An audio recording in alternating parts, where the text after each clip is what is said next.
हम लोग अक्सर लोगों के बारे में सोचते रहते हैं कि लोग अगर हम ये करेंगे तो ये बातें करेंगे, वो करेंगे तो वो बातें करेंगे। लोगों का काम तो बातें करना ही है। इस पर मैं आपको एक छोटी सी कहानी सुनाती हूँ। ये कहानी है एक समंदर की। आपको पता है कि समंदर कितना विशाल होता है और उसकी लहरें जो हैं ऊपर नीचे होती रहती हैं। इसी तरह समंदर के आसपास एक बच्चा खेल रहा था और जैसे ही उसकी लहर आई, समंदर की लहर के साथ वे बच्चे की चप्पल को साथ में ले गए। अब बच्चे के दिमाग में जो आया, उसने समंदर की रेत के ऊपर लिख दिया। उसने लिख दिया कि समंदर तो चोर है, ये मेरी चप्पल ले गया। इसी तरह कुछ मछुआरे थे जो मछली पकड़ने के गए, तो वहां पर एक मछुआरे को बहुत बड़ी मछली मिली, तो उसने समंदर की रेत पर लिखा, समंदर तो मेरा पालनहार है।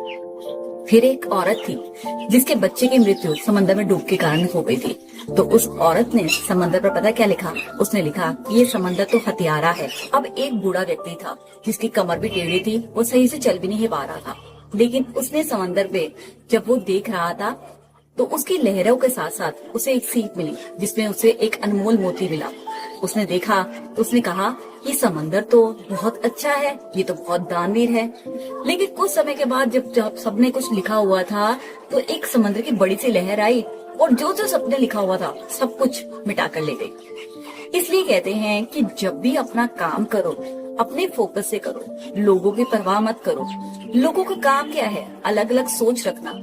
हर एक की सोच अलग है। अब बच्चे की अलग थी, अब बूढ़ी अम्मा की अलग थी, मछुआरे की अलग थी और बूढ़े बाबा की अलग थी। इसलिए अगर हम सोचेंगे ना कि लोगों क्या कहेंगे, लोग क्या सोचेंगे, तो हम कभी भी आगे नहीं बढ़ पाएंगे। इसलिए हमेशा फोकस यही कीजिए कि आपका मन क्या करता है, आपको क्या अच्छा लगता है, उसी काम पे बस ध्यान दीजिए। आपको मेरी छोटी सी बात कैसी लगी मुझे कमेंट करके जरूर बताया कीजिए। और अगर आपने मेरे चैनल को सब्सक्राइब नहीं किया है तो कर लीजिए, ताकि मेरी वीडियोस की नोटिफिकेशन आप तक आती रहे।